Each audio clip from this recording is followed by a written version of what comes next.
আজই ডাউনলোড করুন আর এনজয় করুন আপনার পছন্দের শো। কি কি বলে কমপ্লেন করেছে তোমার কাছে? না না, তুমি দিদিভাইকে ভুল বুঝো না। ও ও কোন রকম কমপ্লেন করেনি। এর আগে আমাদের যে জীবনটা ছিল, হাসি খুশি আনন্দে ভরা,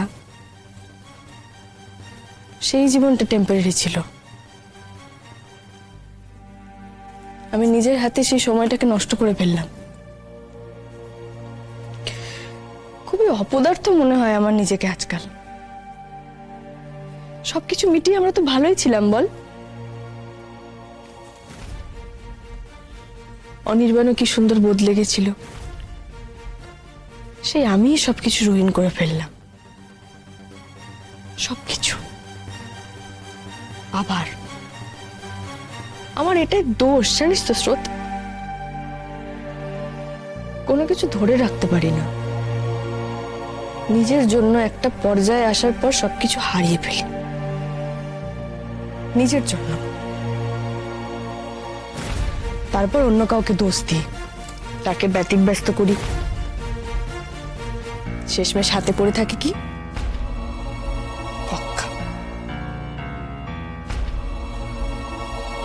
ডক্টর ব্যানার্জি আমার এই ওভার থিঙ্কিং, হাইপার টেনশনের জন্য অনেকবার বলেছিলেন আমাকে কাউন্সেলিং করানোর কথা, কিন্তু শুনিনি। কারোর কথাই শুনি না যে। এর থেকে ভালো কি হবে বলতো আমার সাথে? আরে বাবা, অনির্বাণ তো বাই নেচারই ভীষণ ভীষণ হাসি খুশি একজন মানুষ। মজা করে থাকতে ভালোবাসে সব সময়। সেই অনির্বাণই কেমন নিভে গেছে জানিস। আর এই সবকিছুর জন্য আমি দায়ী। আসলে আমি একজন ফেলিয়ার জীবনের সব ক্ষেত্রে, সব সম্পর্কে। যারাই আমার আশেপাশে থাকবে তারাই সবসময় সাফার করবে। আজকে অনির্বাণ করছে, কে জানে এই ঝড় অশান্তির মধ্যে হয়তো এরপর বিল্লিও সাফার করবে।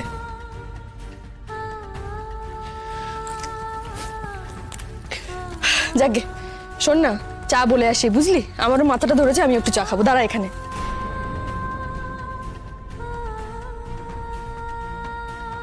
অনির্বাণদা, আমি তো তোমার লিটল সিস, তাই না? আমি নিঃসংকোচে আমি তোমাকে সবকিছু বলতে পারি। বলো। কেন এরকম করছো বলো তো তুমি? সবকিছু তো কত ভালো হচ্ছিল, সবাইকে ভুল প্রমাণ করে দিয়ে কি সুন্দর গুছিয়ে নিয়েছিলে দুজন। আমি বা সার্থক কোনো টার্মোইল ফেস করলে তোমাদের কথা ভাবতাম।